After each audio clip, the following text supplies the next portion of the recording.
Hello all, and welcome back to another episode of Behind the Scenes with your narrator, Jay, from the Drunks on the Pond podcast. If you're new here, then welcome. In this segment, we dive deep into some former players and bring their stories back to the light so they may never be forgotten. In this episode, we'll be doing something a little different than usual. We won't be deep diving into a former player, but somebody who had such a profound impact on the game that it's only right he gets his time as a protagonist in this episode. Ladies and gentlemen, please allow me to introduce you to John Wendell Smith, or just better known as Wendell Smith. Before we get into it, if you enjoy these stories and would like more, please make sure to subscribe, leave a thumbs up, and comment who you would love to hear about. Baseball has had plenty of storied careers, and I'm going to do my absolute best to keep these coming. Let's get into it. Wendell Smith was born on March 23, 1914, in Detroit, Michigan. He was the only son of John Henry Smith, who at one point was a personal chef for Henry Ford, the same Ford who invented the 40-hour work week. Thanks, Dick. Anyway, his mother, Lena Gertrude Thompson, was a housewife, but also worked as a volunteer for St. Matthew Episcopal Church. Wendell spent his childhood in a predominantly white working-class neighborhood and spent his younger years playing sandlot ball. Wendell had a lot of frustrations as a kid because he only wanted one thing growing up.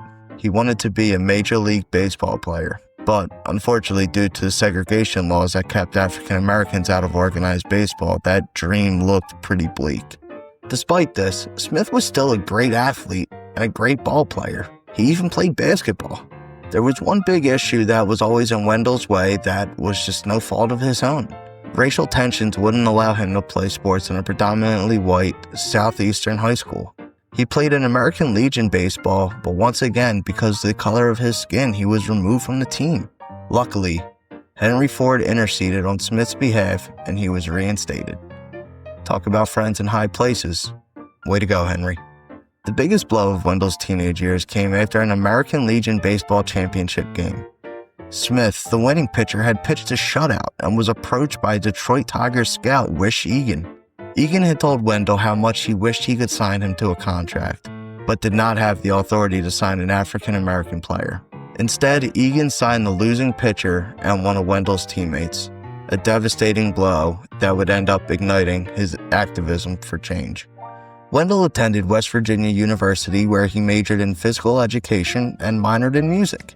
During his time there, he began to develop his media skills as he was a publicist for the football team. While in school, he wrote a paper praising Pittsburgh Courier writer Chess Washington for his coverage on the school's football team as well. Upon graduating from West Virginia University, he was offered a job at the Courier, which was one of the leading black newspapers in the whole country. He strictly covered Negro Leagues baseball, and in 1938 he threw the first punch with his column, A Strange Tribe, that was critical of blacks supporting Major League Baseball while they had no blacks in the league itself. In 1939, his biggest column would be written. He would interview over 50 National League players and managers to see where they stood on integration in baseball. The number came back that over 75% did not see a problem with African Americans in the major leagues. Smith took this information and put pressure on the club owners that insisted that an integrated league would not work because white players wouldn't tolerate black players. Could you imagine owning a baseball club and just having that kind of perspective? That's insane. It's crazy to think that some of this shit really wasn't all that long ago when you really think about it. Continuing on. Through the 40s, Wendell and another writer named Joe Bostic continued the fight for integration and even took Negro League players to try out with National League ball clubs. Bostic took 2 players to the Brooklyn Dodgers, while Wendell took 3 to the Boston Red Sox, one of them being Jackie Robinson, shortstop for the Kansas City Monarchs. The white owners refused to sign any of the players, but on Wendell's way home, he ran into one man who was also looking to integrate baseball. Branch Rickey, president of the Brooklyn Dodgers. Rickey had asked Wendell if any of the players he took to Boston could succeed in white baseball, and Wendell had made one recommendation: Jackie Robinson. Smith had made the recommendation because, and I quote, "I recommended Robinson because he wouldn't make Negro baseball look bad either on the field or off of it. Jackie got my vote because of many factors. He was a college boy. I knew he would understand the great responsibilities of being the first Negro invited to play in organized baseball in more than 60 years. He was a mannerly fellow. At UCLA, he had played before big crowds. I gambled that he wouldn't freeze up under any pressure. He had an honorable discharge from the Army as a lieutenant. The gamble had paid off for both Wendell and Robinson. Branch signed Robinson to a minor league affiliate and hired Wendell to be his mentor and help with lodging and travel for Robinson during 1946 and 1947. April 15th, 1947. Ebbets Field, Brooklyn, New York. Dodgers versus the Braves. Wendell sat in the press box with other sports writers and looked on as Jackie Robinson became the first black man to play Major League Baseball in the modern era. Smith had written 4 stories, and in one of them he wrote, "It was a great day.